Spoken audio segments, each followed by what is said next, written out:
Assalamu alaikum viewers. Welcome to FA's Educational.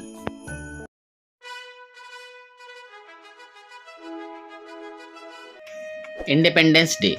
Good morning, respected principal, teachers, and all my dear friends. My name is, and today I am going to speak few lines on Independence Day. We celebrate Independence Day as the national festival of India. It is the most auspicious day for the people of India because India becomes independent after the lots of sacrifices of the brave Indian freedom fighters. Freedom fighters like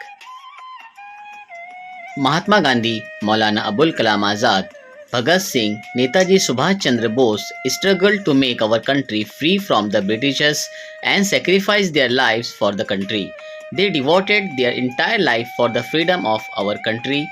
As a result of their struggles, India got independence from the British rule on 15th August 1947.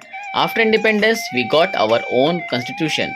Dr. Bhimrao Ambedkar was the chief architect of Constitution of India. As India completed 75 years of independence, we are celebrating Azadi Ka Amrit Mahotsav. Independence Day is our national festival and it is also celebrated as the national holiday throughout the country. On this day, we must take an oath to keep ourselves loyal to our motherland. We should take a pledge to live happily with each other. Jai Hind.